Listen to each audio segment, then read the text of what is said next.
I really dislike my life. My wife is a relentless nag, and my daughter is a carbon copy of her.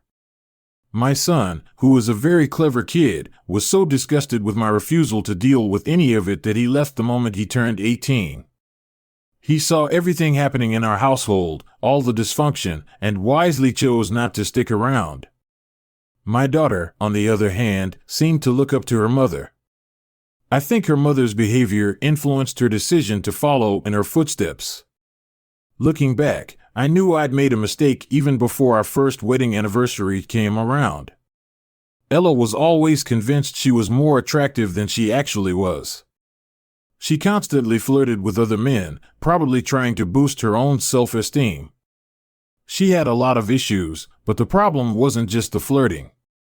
She also had this twisted logic where she didn't see anything wrong with sleeping around as long as she thought I didn't know. The irony is that I've known for 26 years and I kept quiet. Now it's probably obvious why my son decided to leave. Why didn't I leave? Why didn't I put an end to it? I wish I had a clear answer, but I didn't. I was okay with what she was doing, but I didn't agree with it. I was lazy and complacent. Even my meals were cooked, my clothes were laundered, and the house was clean. Ella never turned me down for sex, and she often initiated it. She was a nagging, insufferable woman, but after so many years, I learned to tune it out. I suppose I convinced myself that there were no better options out there for me. I'm an older guy with thinning hair, bifocals, and about 20 pounds overweight. It's not muscle, just belly flab. I've been in the same dead-end job for 26 years. It's boring, offers no career growth, and every year I watch younger, more ambitious employees surpass me. I'm just working to keep food on the table. We have no savings, no real retirement plan, and the only insurance we have is through my company. We never even bought a house, we just rented one from Ella's brother, which only adds to my sense of failure regarding my future. My past life has been pretty bleak, and it feels like one long monotonous grind. In contrast, Ella has aged better than me. She's more disciplined, regular with her workouts, and much better at watching her weight. I guess she has to keep herself in shape if she wants to keep attracting the attention of other men. In fairness to her, though, it's not like she's out there picking up guys left and right. Her relationships were always discreet. It was usually one guy at a time, maybe two in a year. Whether she dumped him or they got bored with her, I never really cared. I was happy to know that she had the decency to keep them out of our home. For some reason, I never pursued anything outside of our marriage. I had a few chances over the years and was hit on a couple of times, but I always brushed it off. It seemed like too much effort, and I never saw the point. Riley, my daughter, ended up marrying this spineless guy. She probably picked him because he reminded her of me. They had twins shortly after the wedding. 2 beautiful little girls. They're sweet kids now, but all I can think about is how it's likely they'll turn out just like their mother and grandmother. It's a real shame. You can already see bits of it in the bossy behavior and the way they demand attention. It's like watching a tragedy unfold in slow motion. The only highlights in my otherwise dreary existence are my secretary, Natalie, and the cheerful guy from the mailroom, Lucas.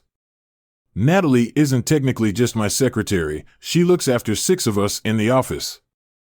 I've always felt like she went the extra mile for me. Lucas is this young, cheerful guy who never seems to have a bad day. I don't know what his long-term plans are. Term plans are career-focused. He's pretty wise, but he always has a smile for me, which I appreciate more than I'd like to admit. Lucas and Natalie have this friendly bond, always cracking jokes and gossiping around the office. I actually look forward to spending my workday with them more than going home. I've been working with Natalie for 13 years now, and despite I don't know much about her personal life. The only 2 things I know for sure are that she's single and that she doesn't like my wife. I've never asked why, and I'm not sure I want to know.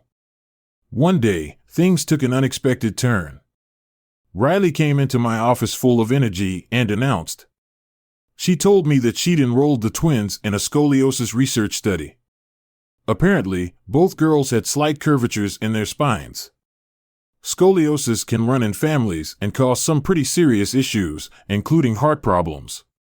Riley explained that the study was trying to trace the genetic factors behind scoliosis.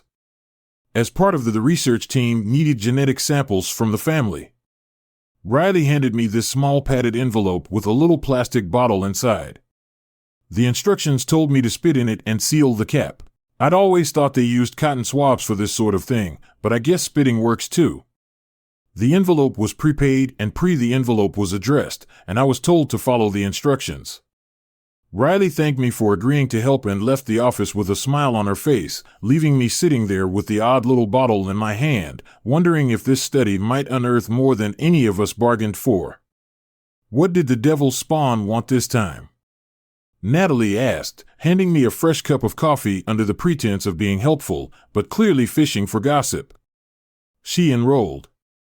The twins are in a scoliosis study and need my DNA. Oh, and you shouldn't speak so harshly about my wife.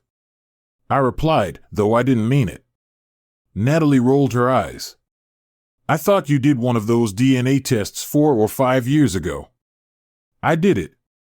It was through the company's medical program, so why isn't that good enough? They don't know. I did the test. It was for me just to make sure the kids were actually mine before I updated my will. Natalie's eyes lit up with amusement as a smile spread across her face. She always seemed to get a kick out of insulting Ella whenever she had the chance. Well, don't leave me hanging. So, are you their father or not? Yeah, Riley and Mason are both mine. What else is there to say? You've got some luck. I'll give you that. Maybe you should try your hand at the lottery. Mason's not the issue. He was just fed up with the situation at home and mad that I never fixed it. But seriously, Natalie, you've got to stop putting Ella down all the time. Natalie smirked. Sorry, boss, it's just too easy anyway. Are you going to pee in the bottle or what? I laughed. It's not a urine test, Natalie. They want a saliva sample. Right then, Lucas strolled into the office with the day batch of mail and memos. Natalie's grin widened. Lucas, sweetie, you're just in time. Evan needs you to spit in this bottle for him. Lucas looked just as stunned as I. I had a thought. This study didn't matter much to me, so why not? I handed the bottle to Lucas and Natalie, and I watched as he carefully filled it with his DNA. You sure about this? He asked, eyeing the label that clearly read Evan Hudson. I don't mind helping as long as you guys keep me out of trouble. I reassured him. Don't worry. Natalie slid the bottle into the envelope. She sealed it and got ready to leave. I'll make sure this gets mailed today, boss, she said, her grin stretching from ear to ear. Meanwhile, Lucas still looked a bit puzzled. You know she's sweet on you, Mr. Hudson Lucas, he said quietly, almost like he was letting me in on a secret. Excuse me, he said, shrugging. I've seen how she looks at you when you're not paying attention. She even told me a couple of times that she wished you. I wasn't married. I'd always thought of Natalie as a friend, nothing more, nothing less. But hearing that she might have feelings for me left me a bit flustered. It even made me smile to myself. Natalie would certainly be a better companion than Ella. That was for sure. Suddenly, I felt like I should be paying more attention to what was going on between us. Thanks for the help, Lucas. I'll catch you later this afternoon for the next few weeks. Things went on pretty much as usual, except now I found myself being more attentive to Natalie. It was pretty much as usual, except now I found myself being more attentive to Natalie. Lucas's words lingered in my mind, and for the first time I started to notice the little things. She smiled more when I was around, always made sure I had what I needed, and we shared a lot of laughs. It was strange to realize that my secretary held me in higher regard than my own wife ever had. For the first time in my entire marriage, the thought of divorce didn't seem so far-fetched. I found myself focusing more and more on Natalie, and it seemed like she was responding to me. I liked the dynamic on Fridays.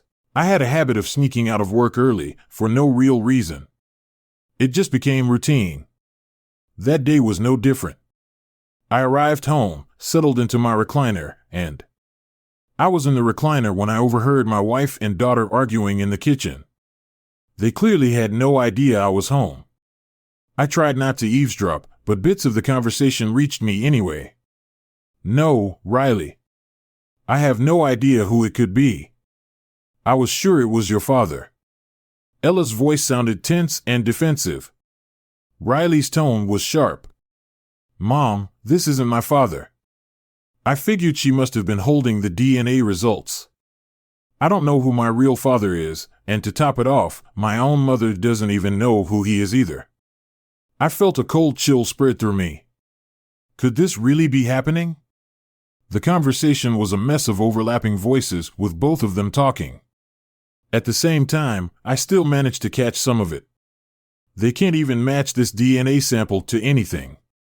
Riley was clearly frustrated. "It doesn't show up in any database. If you can't help me figure this out, who can I?" Had to admit I was enjoying the sight of my daughter tearing into Ella. It felt like payback for after watching Ella manipulate and control everyone for so long. I would have loved to catch every word, but I had to settle for just bits and pieces for a few minutes. Their voices turned into low murmurs that I couldn't decipher. Then I heard something about another test scheduled for Tuesday morning. The conversation ended abruptly, with the slam of the front door as Riley stormed out. I knew I'd have to tell them the truth eventually. But for now, I was savoring the small victory. That moment was easily the highlight of my week. I could already picture Natalie's reaction when I told her on Monday. She'd be ecstatic, no doubt.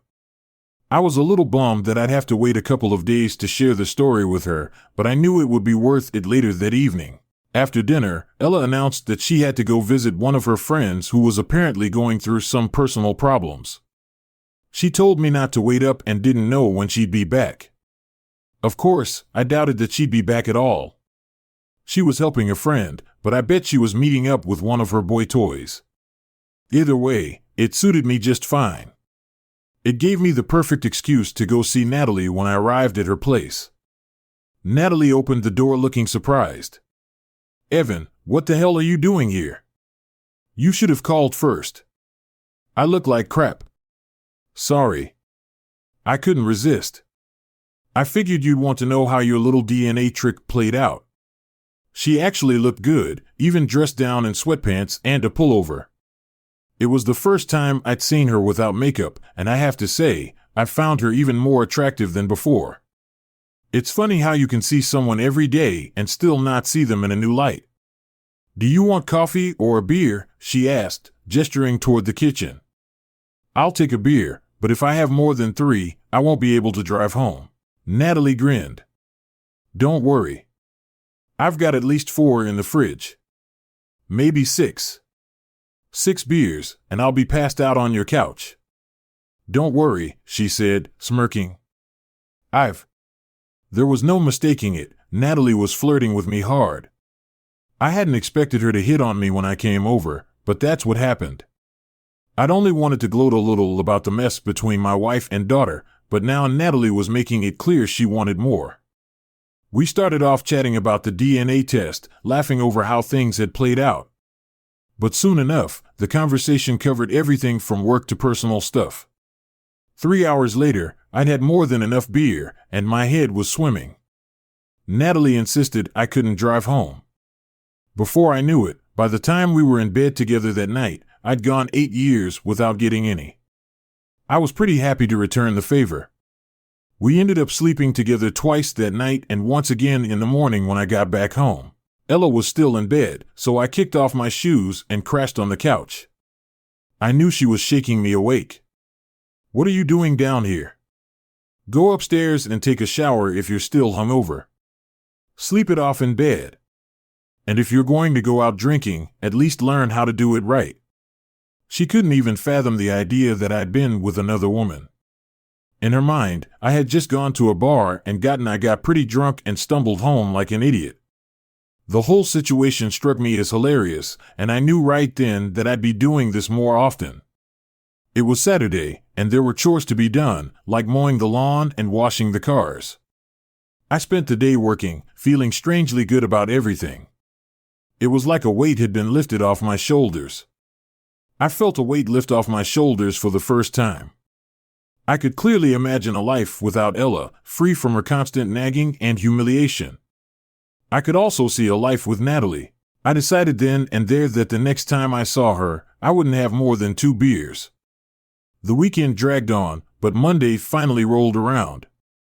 Natalie greeted me with a big smile. She looked better than ever. We agreed to keep things professional around the office. We decided to play it cool so that no one would suspect anything. It worked, at least until Lucas showed up. That kid had some kind of sixth sense. The moment he stepped into the office, he knew something was up. He didn't say anything, but he knew. We just stood there, smiling at each other. That was all the confirmation he needed. He walked away looking like we'd made his day.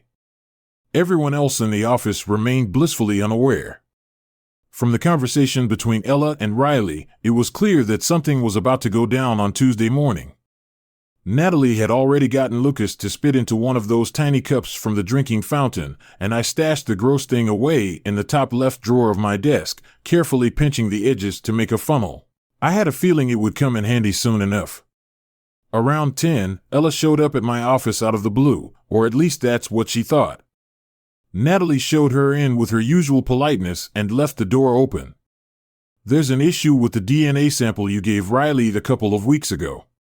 Ella began settling into the chair. "She needs another one, so I brought a new bottle." "With me, would you mind at all?" I said, keeping my tone easygoing. "What exactly went wrong with the last one?" I didn't think it was that complicated. "I'm not sure what happened, but the sample somehow got contaminated and couldn't be used." She explained. "This time it'll only take a second." She handed me the bottle and waited. At that moment, Natalie peeked her head into the office. "Ella, do you have your parking ticket? I can validate it for you." Ella started rummaging through her purse, momentarily distracted. Seizing the opportunity, I grabbed the cup from my drawer and poured the contents into the bottle without a glance as Ella turned. I took a sip from the bottle and then handed it back to her, saying, "Here's your ticket." Ella smiled and seemed completely unaware of what had just happened. She sealed the bottle into a I labeled the envelope and spent the rest of the afternoon cleaning up the inside of my desk drawer. Natalie and I had a good laugh about it, and she didn't mind cleaning up the mess I'd made over the next few weeks. We met up several times, but it never turned into an overnight situation. As for Ella, she was convinced I was spending all my free time getting drunk at the local bars. I spent a lot of my free time drinking at the local bars. I let her think that it made things easier on some nights. Natalie and I didn't even sleep together, but we'd just hang out, talk, or watch a movie. When we did have sex, it was incredible. I always made sure to drink at least 2 beers before heading home, keeping up the act for Ella's sake. Then one Wednesday morning, my son-in-law Sean Wallace came to see me at the office. He looked like he was at his wit's end. "Evan, I really need your help. I'm going crazy. Riley and your wife are constantly at each other's throats, and the house is a war zone." I gave him a puzzled look. "What are you talking about, Sean? What kind of war?" Sean fidgeted, clearly nervous. We'd never had the kind of relationship where he could easily confide in me, so I could tell this was hard for him. I didn't want to discourage him. "They've been arguing nonstop." "Stop about the DNA tests for the scoliosis study," he said, his voice filled with frustration. "Thank God I'm at work most of the day, but being at home has become unbearable. Can you explain what's going on in more detail?" I casually flipped on the intercom, making sure Natalie could listen in. "Sean," he paused, then went on. "It seems none of the DNA samples you gave match Riley's or the twins. It's really shaken her up. She's always believed you were her biological father, but now she's questioning everything. I'm sorry if I'm overstepping, Mr. Hudson, but I thought you might already know." About this, I leaned back in my chair, pretending to be thoughtful. "No, Sean, you're fine. Honestly, I've had my own doubts over the years," I said, lying through my teeth, but keeping my tone sincere. Riley even forced Ella to collect DNA samples from 3 other men, Sean added, dropping to a near whisper. None of the DNA samples matched Riley's either. She's been losing it ever since she called her mother every name in the book, accusing her of sleeping around so much that she can't even remember who the father is. Ella was in tears the other day. I nodded slowly as if processing it all inside, though I was secretly enjoying watching it all unravel. I have to tell you, Sean, that sounds pretty rough. Do you know who the 3 men are that she got DNA samples from? Yeah, Sean replied, pulling a small slip of paper from a folder and handing it over to me. I glanced at it quickly. Sean, I recognized 2 of the names right away. The worst part is that Riley never even asked me to provide a sample for those tests. From what I overheard, it had something to do with spitting in a bottle, but I never did anything like that. Yet somehow the papers I've seen, it shows my DNA saying I'm the father of the twins, but I never gave a sample. Something's not right. I had to suppress a laugh at the irony. Here I was trying to fool them about being Riley's father, and meanwhile Riley was covering up the fact that Sean wasn't the father of the twins. I felt bad for Sean, but he was in the same boat I'd been rowing for years. I asked, "Are you happy in your marriage to my daughter?" He hesitated for a moment before sighing, "I think I made a huge mistake. I don't know what to do about it." I leaned forward and locked eyes with him. "Look at me, Sean. I made the same mistake 26 years ago and I did nothing about it. Is that how you want to end up?" He said nothing, though it was clear he knew the answer. He just didn't want to hurt my feelings by saying it out loud. "So, what do you want from me?" I asked, breaking the silence. "I don't know. Maybe nothing. I just needed someone to talk to. You've always seemed like a reasonable man. If you've got any advice, I'd appreciate it." I thought for a moment, then leaned over my desk, meeting his gaze again. "Run, Sean, run," he said, looking startled at first, but then he gave a small, sad smile. We shook hands. I could tell he was trying to figure out what to do about what I had said. I had a feeling I wouldn't be seeing Sean Wallace for a while. I wished him well as soon as he left. Natalie came in with a fire in her eyes. "Evan Hudson, you're the biggest hypocrite in the world," she declared, clearly upset. "How can you give that kind of advice to your son-in-law when you won't even take it yourself?" She was right, of course, and I had no choice but to admit it. "You're right, Natalie. I won't deny it. I just wish I had someone like me to talk to back then." "Well, you've got me," she said firmly. "I'm telling you the same thing you told Sean, run. I've watched you for 13 years, Evan. I don't know why you let that woman walk all over you like that. If there was ever a time to do something about it, it's now. You've got 1 week to make a decision or I'm gone." She slammed the door behind her as she left, which was something she'd never done before. I could tell she was serious. I sat there for a few minutes thinking about the names on the list. She gave me Owen Simmons and Gabe Chapman, who were both family friends, or so I thought. It turned out they were more friends of my wife than of me. The third name was Dylan Porter, who I had no clue who he was. A few minutes later, Natalie cooled off and came back into the office with a fresh cup of coffee. She didn't apologize for her outburst, but at least she wasn't giving me grief anymore. At least she wasn't giving me a hard time anymore. One annoying woman in my life was enough. "Okay, even who are the guys on the list Sean gave you?" she asked, sitting down across from me. I slid the piece of paper over to her. 2 of them are old family friends. I have no idea about the third one, so what are you going to do about it?" she asked, with an eyebrow raised. "Would it annoy you if I said I wasn't interested in doing anything?" She gave me a stern look. "It would. I'm not saying you need to go on a mission to get back at me, but I do expect you to do something after 13 years. You finally noticed me, and I don't intend to let you slide backward. If you don't take action, I will that evening." Dinner was awkward. Ella seemed bothered by something, but she didn't say a word. The meal was mostly silent, which was a relief. I'd rather endure the awkward quiet than listen to one of her usual snide remarks. When I excused myself to go to the bar, she didn't make any of her typical smart-ass comments. I actually went to the bar and had a few drinks. By the time I stumbled home, I was probably more drunk than I'd been in years, but you know what? It felt good for the first time in a long time. It felt like things were about to change. The next morning at work, everything seemed to fall back into the usual rhythm until Lucas showed up. He dropped the mail on Natalie's desk and then strolled into my office, handing me a brochure.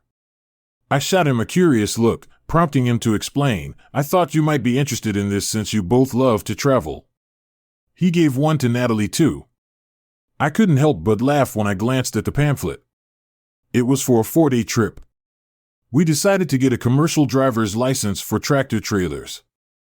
Moments later, Natalie walked in, chuckling to herself, holding the same brochure. "Where does Lucas come up with this stuff?" I asked, shaking my head.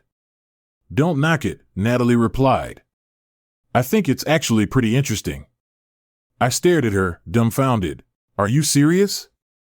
I can't imagine either of us doing this, let alone both." She grinned mischievously. "Oh, I can picture it. I bet I'd look great in jeans." "You do," I admitted. "But what's that got to do with anything?" She laughed. "Well, I can't exactly drive a big rig in a skirt, can I?" Our banter continued for nearly an hour until, somehow, she wore me down. By the end of the day, we had both taken the afternoon off. 2 hours later, we were enrolled at the Keystone Drivers School. We had enough vacation and sick days saved up to cover the course without jeopardizing our jobs. Just in case things didn't work out that evening, I didn't want to be home alone. Sean had left Riley off to who knows where, and I couldn't help but feel I was a little proud of him for taking the leap, for some reason. Ella seemed convinced I had something to do with Sean's departure, though I neither confirmed nor denied it. Instead, I slipped out, claiming I was headed to the bar, but as usual, I ended up at Natalie's place. By the time I got home, Ella was already in bed. The next few days were hectic. Natalie had to get a temp up to speed for her duties over the next month, and I had to reshuffle my workload to ensure everything got done in my absence.